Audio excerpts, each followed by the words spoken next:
Okay people, today let's take a quick look at the Medicom MAFEX Star Wars The Mandalorian Luke Skywalker. Yup, that quest for a great looking Mandalorian Season 2 Luke Skywalker continues. Different companies have given us different versions of this Luke, and I say it like that because they've been different. And so far, they've all been wrong. There's not a lot of difference between Return of the Jedi Luke and Mandalorian Luke.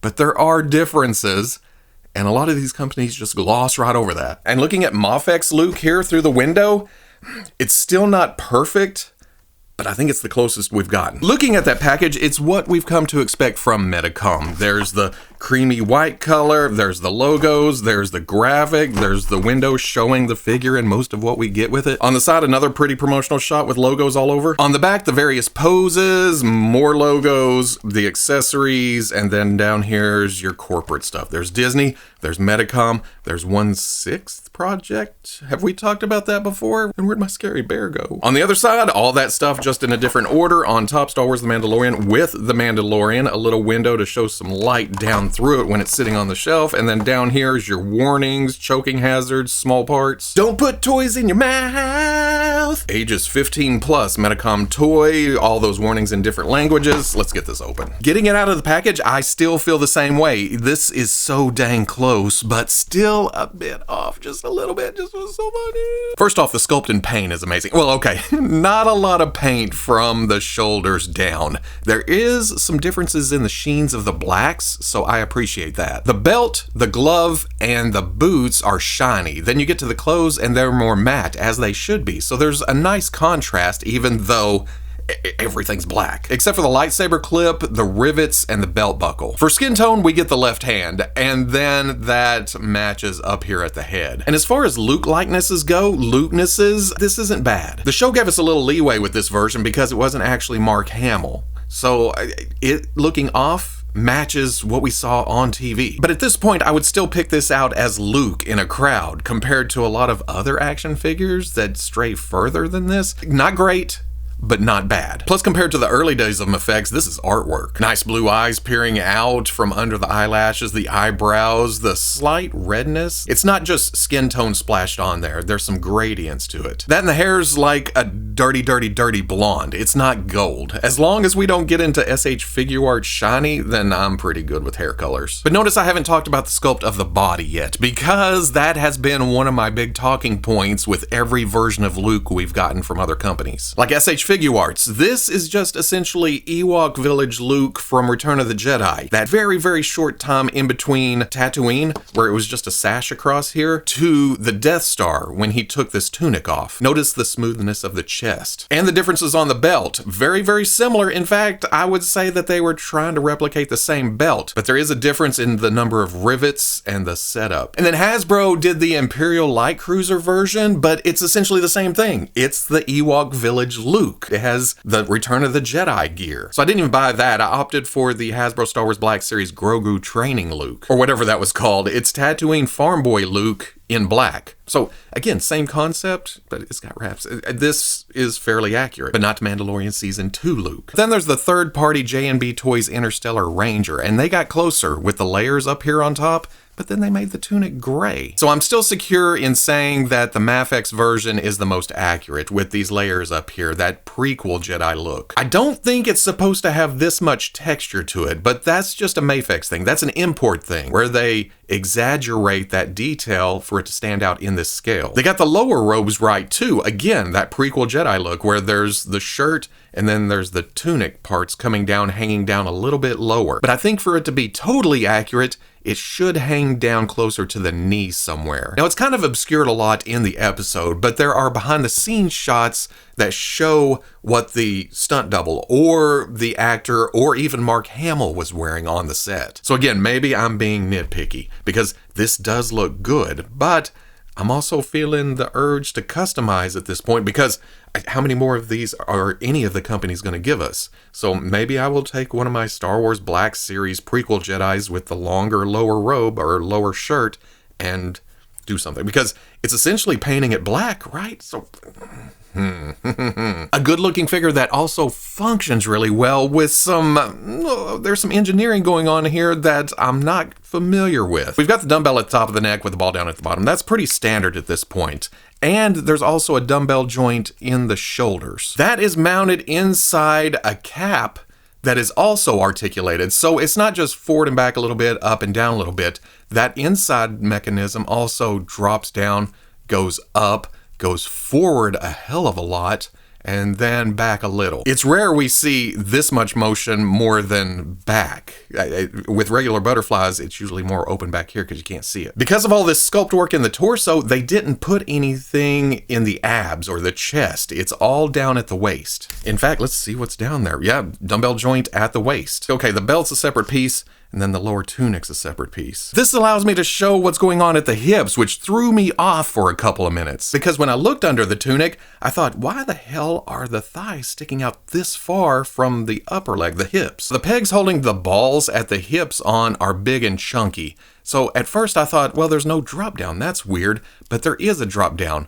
About this much. It's more for subtle posing, minor adjustments to the height, or getting the legs out of the way of the hips so they can kick up higher. But then there's a joint inside of here that goes in and out and forward and back. It's a ball joint, so you can go any direction, but look how much movement there is there. On top of that, you can drop the leg down at that joint. That makes me realize that the hip piece is actually just a cover. The articulation goes into here and goes through that. Once you drop this piece down, this just flops around. Or, well, it's hidden by the tunic when it's all put together, so it's not just blah, blah, blah, blah. Plus the leg is still solid, but you drop down both sides and you're adding height. It's odd, it's weird. Also, while I have this piece off, it's easier to show that there's a split on each side, and then it's split in the front, but it overlaps, so it's not as noticeable. That's kind of cool. Putting it back together, if you have the legs drop down, it's kind of noticeable below the tunic. You can really see it on the back. Pushing it all the way up into position,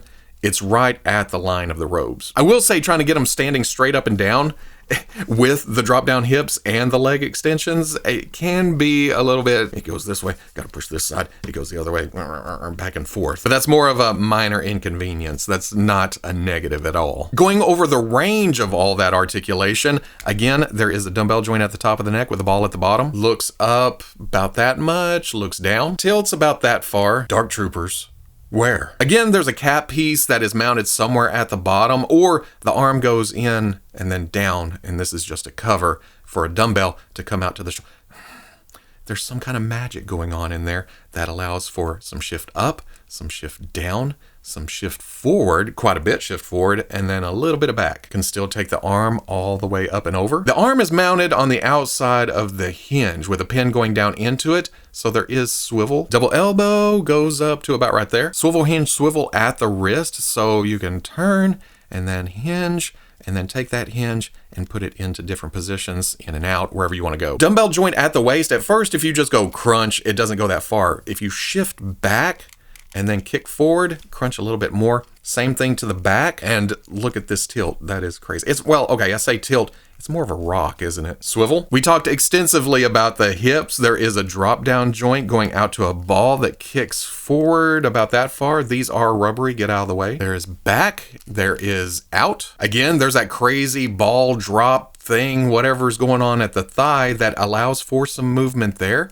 Some in, some out, some drop down, some swivel. Double knee goes up to about right there, and you can get some swivel at that point. Swivel hinge swivel at the ankle, so you can go this way and then hinge back, hinge forward, front facing pin for rocker, and a toe joint that goes to about right there. For accessories out of the package, Luke comes with 2 fists. There are 2 splayed out hands, 2 flat palms, 2 relaxed, 2 loose grips, and then 2 grip hands. And all those extra hands come on these sprues, which is awesome because that pretty much keeps the holes the right diameter to swap out onto here. There's not a lot of mushroom to those. So again, since they've started using the sprues, it has been so much easier in this department. Grip hand means lightsaber, and look at the sculpt on this thing, along with the paints. They are downright beautiful because of the coppery colors here and here. The silver's nice and shiny. The black is clean. Whoa, and those red and green buttons, I can't even see those in person. Notice the peg hole on the inside right there. You can either have Luke holding it without being ignited, or you can take that and plug it onto here. And that hangs natural, along with being fairly secure. And instead of going the removable blade route, they just gave us a whole other lightsaber with the blade attached. That keeps down on the floppiness at the peg hole or worrying about breaking something. This feels solid all the way across. Got that same nice paint job on the hilt, and then the green is like a light saber blade. It's a cool color. I said it felt sturdy, but it is very thin here under the emitter, so I'm not going to get too crazy with that part. Oh man, liking it more and more. Then there's the action lightsaber. Another thing we've been seeing from a lot of import companies where it looks like it's swinging back and forth. Again, the blade is attached, so there's no swapping out. Oh, wait a second. Does the other one do that? No, it doesn't seem to come out. That does make it easier to put in the grip hand. Just slide it in and then peg this in the top. Although now that I'm messing with it, and this one's not coming out, so maybe that's supposed to be glued. It made the process easier because this is the translucent green, this is the regular plastic. One more tug. No, that's not coming out. Finally, there's the big cloak, and there is a lot of wire work going on. Around the front of the hood, you can bring it down and shape it. Same thing with the front of the cape part of it. And then all the way across the bottom, it's holding all these wrinkles that were in there. Well, wrinkles, these bends that were in it when I pulled it out of the package. Fairly smooth material on the outside, a little shinier on the inside. To put this on, you have to remove Luke's head and then thread his neck up and into it. You do want to get the hood out of the way as much as possible because it does tend to bunch up under when you're trying to plug that on. That's right out of the package. I didn't do much to it. The big test is bringing the hood up because I don't want it to fishbowl. More like this, coming down over the eyes. You can go either way with this wire, and it looks very good here. But I'm not liking where this seam ends right up at, it gives it that point. Again, maybe that's just me being super nitpicky, but I feel like we've been at this juncture several times. Again, this may be the closest we've got. The J&B toy Luke does have a larger hood, but it is huge. It's a huge, which I guess if you could get it like this and get it to lay down, but you can't. It starts to... Size-wise, Luke stands slightly under 6 inches tall, which should be slightly shorter than the MAFEX Mandalorian Bo-Katan, but still, that's not bad. That's pretty much par for the course with MAFEX. It's going to be a little bit larger than other lines, like the SH Figuarts or the Hasbro Star Wars Black Series. But it is shorter than the J&B Interstellar Ranger. I didn't do a review on this. I just kind of opened it up, messed with it, and then brought it out for this comparison, but the more I've messed with it, the less I like it. The robes hang funky, the belt likes to go up and down, and there's no ankles. And then this is just another Hasbro Star Wars Black Series Luke I had on the shelf with a custom head. If you wanted to use this in your Hasbro Black Series display, like with Ahsoka or their version of Mando, then it's not crazy out of scale. It looks okay. I nearly forgot. Here it is with, I think, the latest version of MAFEX Grogu. So at the end of the day, I think this is my favorite Mandalorian Luke. Not absolutely perfect, but it's the closest. And the more I play with it, the more I pose it around, the more I like it. It's very agile. It's very dynamic. I have a tendency to get frustrated with cloth capes with wires and that kind of thing. I never know what to do. There's like too many possibilities. But here, I just kind of flop it on, bring it down in places, and it just looks good. And then the figure itself is great. Every time I get a new Luke, there's a voice in the back of my head that goes, how many Lukes do I need? And I'm like, hey, shut the hell up. I need all of them. Especially when there's upgrades to them. Now, I know the deal. Companies are not ever going to give us the perfect version. They got to leave an opening to get more of our money later. But at the same time, Luke, Leia, Darth Vader, Stormtroopers, Han, Chewie, the list goes on. They should always be out there in some form or fashion. So I'll pick up upgrades when I see it. Now, again, I don't buy everything anymore. Like I said, I passed on the Imperial Light Cruiser from Hasbro because it was just like, no, I see what you're doing there. That's just Return of the Jedi Luke with a robe. But it is a cheaper alternative to the SH Figuarts, which did the exact same thing. So there's options out there for Lukes. But when it comes to Mando Season 2 Luke Skywalker, I think this is it. At least until I replace that lower robe.